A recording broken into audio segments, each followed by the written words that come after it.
We have very little time, so I chose to tell you some stories, some of the past and some of the present.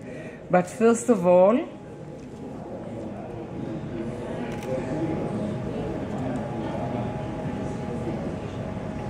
אני צריכה עזרה. First of all, who we are. Our background is in something that I did my PhD in as a real pioneering program at New York University, NYU, in the 70s, led by Professor Neil Postman. Some of you maybe heard about him, and it was called media ecology. It was the first understanding that when you introduce technology, when you introduce media into society, something happens to people, not just to the pocket of the people who pay for that, but to culture, to behavior, etc., etc. I don't think that we need to elaborate on that. You can see that I still have some problem. I don't know if they are going to move my slides or I'm going to do that, but we'll manage in some teamwork. So out of this discipline, we have been involved in the concepts of knowledge cities that later became smart cities, and the stories come out of that. Next slide, please. Where do I push? Okay, first story, and I have the initiator in the room. His name is Mr. Danny Marian. He is the head of the Association in Israel of Civil Engineers. Danny, raise your hand. If you want, you can ask him more questions.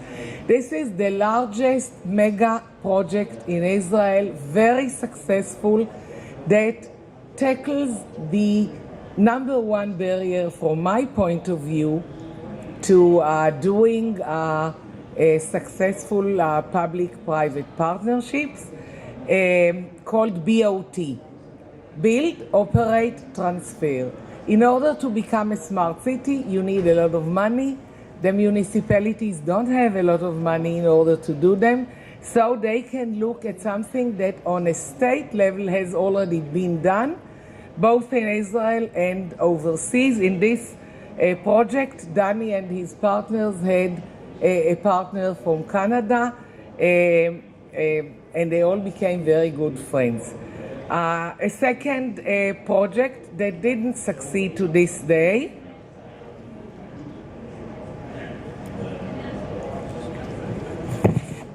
just show me what I need to do. This one? Okay, thank you. No, before, I'm sorry about that. That's the BOT. We saw already a very elaborate ecosystem from London by the first presenter. Here is what it looked like. Now, what was our role in this project? We had to deal with the media ecology that was created in that project, with all of these interfaces that are not easy to handle. Some of them have joint interests, some of them have not so joint interests.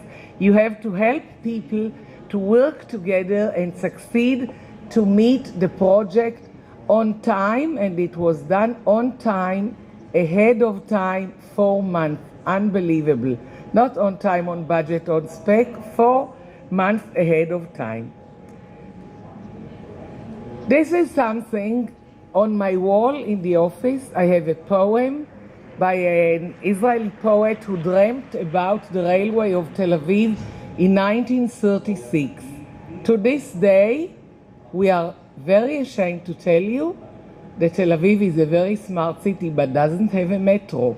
And the only reason is that the interfaces were not dealt successfully in this project as they were dealt very successfully in Highway 6, which I showed you before. So it's very sad, but the partnership didn't work. A project that we are active now in with the municipality of Haifa, it's called Malal, which in Hebrew comes from birth to maturity.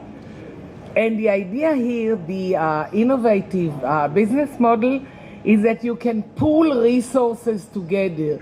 and you said that sometimes you can just deal with existing funds, and I absolutely agree. What we are doing there, the city is divided into neighborhoods. In every neighborhood, the head of the high school becomes the leader of the community that is focused on helping the child grow from birth to age 18 when they finish the school system. It's sometimes unbelievable, but people who are in the same school system, in the same neighborhood, meet for the first time because we initiated something that made it happen. It's really a shame that it wasn't done before, but we are slowly helping headmasters and kindergarten teachers and heads of elementary schools and the academic world and parents, etc., to come together under the inspiration of a slogan that Hillary Clinton made very famous. It takes a village to raise a child. It does. And another thing that I like very much from a friend of mine in the United States, she says, whatever the problem, community is the answer, and her name is Meg Whitley. In all of the disasters that we know from the recent years, many local governments and federal governments, everything fell apart. What worked was the community. So it's time for a community to raise its children, but they need to do some partnerships in order to do that. Another project, this is a European Union funded project. We have been focused in that work to stay state of the art in what we do. This is to take a smart system and help rehabilitate patients after stroke at home. Now, when I talked to an Israeli businessman in the health community and asked him what should be the target price for that project, he said, whatever. I said, what do you mean, whatever? He said, one day at the hospital is 650 euros. So if you can get patients out of the hospitals a little earlier, you save so much money that whatever the cost of this system will be, we will buy it. So we are doing that, but that's again a partnership. We have the University of Bremen, and we have hospitals from Austria, and we have development centers from Italy, and we have our own consulting company focused on media ecology from Israel. Well, it is not easy to lead such partnerships, I can tell you. But it's not the first one that we do together, and slowly all of us become friends, and we are successful. Oops, sorry about that. No. This one. Yeah. No. Okay. Oops. Technology.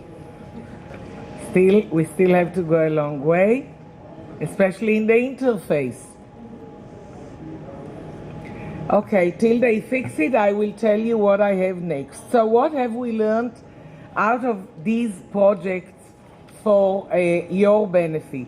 We have learned that there are some key success factors in order to make public-private partnership work. It's funny that I have the 7 principles from your presentation here. That's teamwork. And teamwork is one of the key success factors in my slides as well. I wish that somebody can help me find my slide here. But in the meantime, I have great partnership with Lynn. So, yes, teamwork. Dani Marian, whom I mentioned, came from the private sector.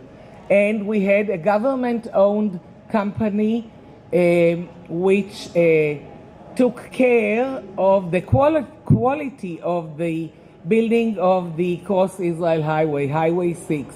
And I remember the conversations that we created together to make the people from the government understand the interests of the people from the private sector, and slowly to get trust. That's another key success factor that I have on my slide.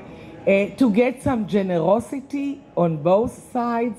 By the way, the fact that we don't have a train in Tel Aviv, which is such a shame, is because there was not enough trust in that project, and there was not enough generosity. And when the private sector came to the government and said, look, something happened in 2008, and we need 200 million more for the project, which is not that much, considering what it was supposed to be, and everyone understood why. The government was not generous enough, and they are going to do it themselves now, and I think that it's going to cost them 10 times more than if they stuck to the public-private partnership. So how do we create this, all of these elements of trust and teamwork and generosity, etc., and engagement and leadership?